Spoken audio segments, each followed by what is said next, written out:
पहला तो रेजिस्टेंस वही है जो कल की हमारी बड़ी रेजिस्टेंस थी, अब आज पहली रेजिस्टेंस है 23,350 से 23,400, कल का हाई 23,368, ऑप्शंस का जोन यहीं पर है, तो ये आपके लिए पहली रेजिस्टेंस होगी।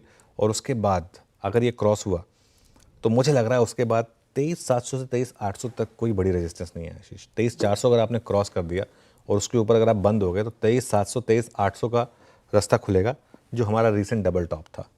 वहाँ पर अगर आप चाहें ना तो कुछ प्रॉफिट बुकिंग निफ्टी पे कर सकते हैं अगर आप चाहें तो। वैसे मेरा तो ये मानना है कि इस बार मार्केट शायद इसको भी क्रॉस करके 24,200 तक भी जाने की जगह रखता है।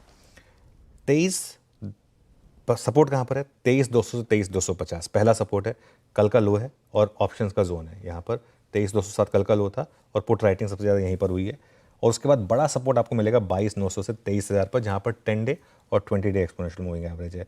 मेरी अप्रोच रहेगी कि 23,250 तक की हर मेजर्ड डिप को आप बाय करें और एक स्टॉप लॉस लगाएं सिस्टम में 23,180 का, और लग गया तो लग गया।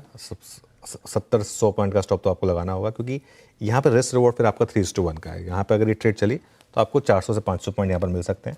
और निफ्टी पर बस दिक्कत क्या है, निफ्टी आईटी मुझे लग रहा है ये थोड़ा सा अभी भी आपको तंग करेगा, इतनी आसानी से ये रैली में पार्टिसिपेट नहीं करेगा, तो ये थोड़ा सा एक दिक्कत वाला मामला हो सकता है। इसलिए निफ्टी पर रिलेटिवली स्ट्रैटेजी थोड़ी म्यूटेड है कंपेयर टू बैंक निफ्टी। पहली बात, निफ्टी बैंक में आपको पोजिशनल होना होगा। और मैं निफ्टी बैंक की जब भी बात करता हूँ, मैं अपने आप को रिस्ट्रिक्ट ज़्यादातर HDFC बैंक और ICICI बैंक में रखता हूँ, क्योंकि मेरा ये मानना है कि ये दो ऐसे स्टॉक्स हैं जिनमें अगर आप इंट्राडे में गलत भी पड़े, उसके बाद आपको मार्केट मौके दे देगा आगे जाते हुए, फंसेंगे नहीं आप। सबसे इंपॉर्टेंट चीज़ है कि फंसना नहीं है, मेन इंपॉर्टेंट चीज़।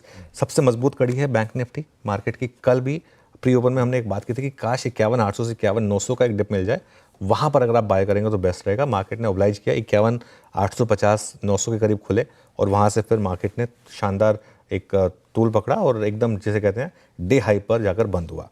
तो ये एक बहुत अच्छी चीज़ हो गई। अब बैंक निफ्टी पे स्ट्रैटेजी मेरी सिंपल है, स्टॉप लॉस को अब ट्रेल करें आप और प्रीवियस डे लो को नया स्टॉप लॉस बना दें। जैसे आज का स्टॉप लॉस हो जाएगा हमारा 51,800 का, 50-60 पॉइंट थोड़े से मार्जिन के जोड़ देते हैं और कुछ नहीं है। तो 52,000 से 52,100 यहाँ तक की हर मेजर डिप आपके लिए एक बाइंग अपॉर्चुनिटी है। अब मुझे पता नहीं मिलेगी या नहीं मिलेगी वो डिप, लेकिन अगर मिल जाए तो उसमें एक लीप ऑफ फेयर के साथ बाय करें और एक 51,800 का एक स्ट्रिक्ट और टाइट स्टॉप लॉस लगाएं। और बैंक निफ्टी जैसे मैं कह रहा हूँ ना, अब आप पोजिशनल सोचें, डे ट्रेडर मत बनिए। डे ट्रेडिंग में बहुत टफ होती है बैंक निफ्टी। पोजिशनल सोचिए, स्टॉप लॉस लगाइए या हेज करिए, जैसे भी करना है। हेज करने के बजाय स्टॉप लॉस लगाएंगे बेटर रहेगा। और अवॉइड ट्राई करिए ऑल टाइम हाइज के लिए। ये भी